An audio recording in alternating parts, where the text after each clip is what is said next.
So we just talked about what happened to Deep Purple after Ritchie Blackmore left, a promising young guitarist, a genuinely great album, a catastrophic tour, and a tragedy that nobody should have had to live through. That's what the band he abandoned was dealing with. But Ritchie Blackmore, he really was fine. Ritchie Blackmore was absolutely fine. In fact, while Tommy Bolin was struggling to hold it together on stage and Deep Purple was quietly disintegrating, Blackmore was already 3 steps ahead, doing exactly what he did. Exactly what he wanted. He didn't compromise. There was no discussion. There was no apologies. The man had a vision. And if you weren't useful to that vision, you were gone. Simple as that.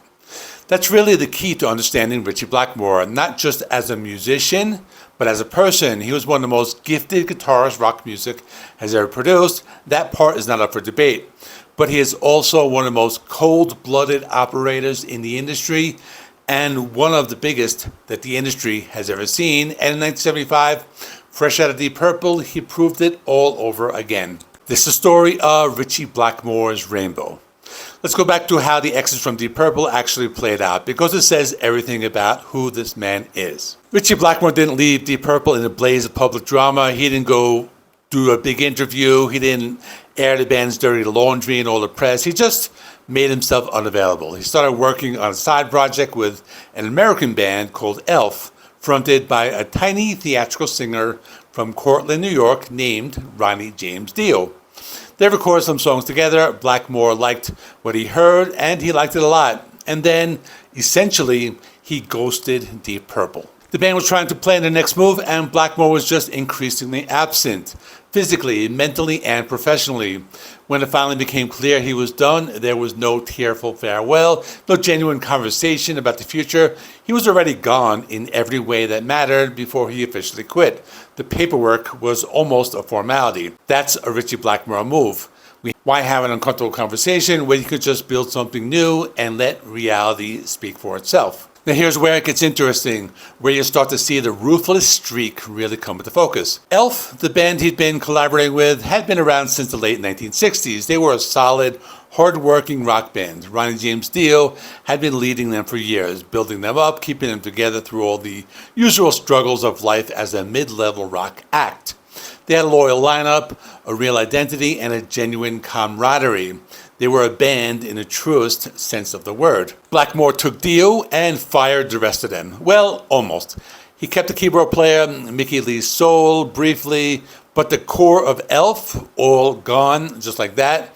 These guys have been playing together for years, and Blackmore looked at them, decided they weren't quite what he needed, and showed them the door without losing a moment's sleep over it. He brought in drummer Cozy Powell, one of the hardest hitting drummers in the British rock scene. He brought in bassist Craig Gruber, and he had a lineup. Ronnie James Dio, to his credit, took it in stride. He was smart enough to recognize that hitching his wagon to Ritchie Blackmore was an opportunity that would not come twice. And honestly, Dio's voice was something else entirely. This enormous operatic instrument that could fill a room without a microphone. Blackmore knew exactly what he had. Together, they were something genuinely special, but made no mistake about who was in charge. They recorded their debut album in early 1975, Working Fast. Blackmore knew he wanted. Heavier than Deep Purple, more focused, with a strong medieval and classical influence that he'd always been drawn to, but never fully got to explore in the Purple context. But there's no funk, no soul, no Glenn Hughes singing like he was auditioning for a Motown review, just dark, dramatic, guitar-driven hard rock with Dio's voice soaring over the top of it. The result was Ritchie Blackmore's Rainbow, released in the summer of 1975. And right there in the title, he's telling you everything you need to know about the power dynamic. It's not just Rainbow, it's Ritchie Blackmore's Rainbow, his name, his band, his rules. The album opens with Man on Silver Mountain, which remains one of the greatest hard rock songs of the 70s. That riff is just enormous.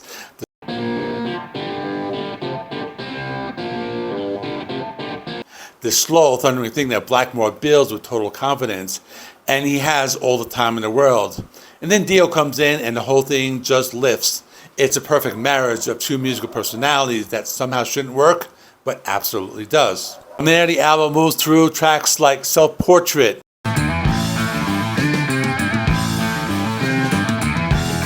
Snake Charmer, and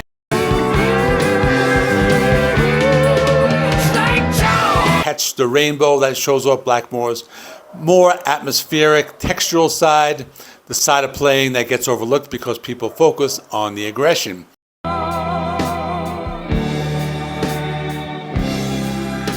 The man could be genuinely delicate when he wanted to be. He rarely wanted to be. Let me talk about another song, Temple of the King. That's Strong young man of the rising sun, heard the tolling of the great black bear. it's one of those rare moments where Blackmore puts the guitar fireworks away and just writes a quiet, almost folk-like acoustic ballad. It's hauntingly simple. Dio's voice carrying over this mythical, Tolkien-esque story over a fingerpicked guitar, proof that underneath all the bombast, there was genuine songwriting brilliance at work. The closing one-two punch of Still I'm Sad, a cover of the Yardbird song.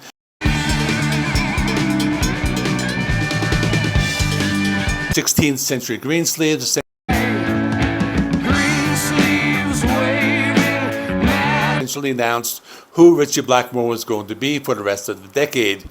He was leading into the theatrical, the medieval, the dramatic, while the rest of rock was going in one direction. He was going somewhere else entirely and daring anyone to keep it up. But here's the thing you have to understand about this record and about Blackmore as a band leader. The album is fantastic. It genuinely is, but the band that made it barely survived long enough to tour it. Because that's the other side of Ritchie Blackmore's coin. He demands perfection, or at least his version of perfection. And when people don't meet that standard, or when he simply gets bored, or he decides the chemistry isn't right, he makes changes, and he makes lots of constant changes. By the time Rainbow was putting together his second album, the lineup had already shifted significantly.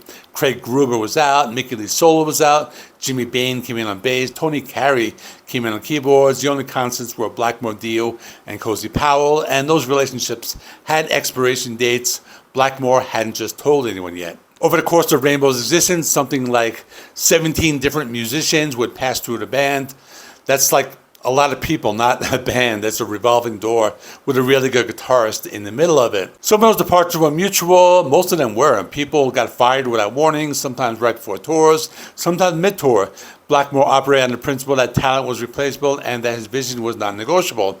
If you couldn't keep up, or the dynamic shifted, or it was a slightly different direction he didn't like, you were out. There was no sentiment, no loyalty to history, just a cold calculation about what served the music, or more accurately, what served him. And yet, it's almost impossible to be too hard on him, because the music he made with Rainbow, especially in that first chapter with Dio, is extraordinary. Rainbow Rising, the second album, is arguably one of the greatest hard rock records ever made. You got Stargazer, A Light in the Black, Tarot Woman. It's a staggering body of work that came directly from Blackmore's refusal to compromise, his insistence on doing things exactly his way, his willingness to burn every bridge necessary to get the sound in his head onto tape. So that's the deal you made when you talked about Ritchie Blackmore. You get the ruthlessness and you get the genius in the same package. You can't separate them. The same cold-blooded decisiveness that left Tommy Bolin and Deep Purple scrambling to pick up the pieces in 1975 is the exact same quality that gave us Ritchie Blackmore's Rainbow and everything that came after it. While Deep Purple was falling apart around the dying young guitarist, Blackmore was in the studio somewhere already building the next thing, already moving forward, already not looking back. That's who he is, and that's who he's always been. And honestly, the music makes it very hard to argue with him. So check out this playlist of Deep Purple album reviews, and I'm including the Rainbow story as part of the Deep Purple story because I'm going to be including adjacent bands in these next couple of videos. So I'm going to do it that way. You can check it out. Thanks for watching. Please like the video. Helps me with the YouTube algorithm. Please subscribe if you're not already. I do rock and metal reviews, rankings, and more. And thanks for watching. See you in the next one.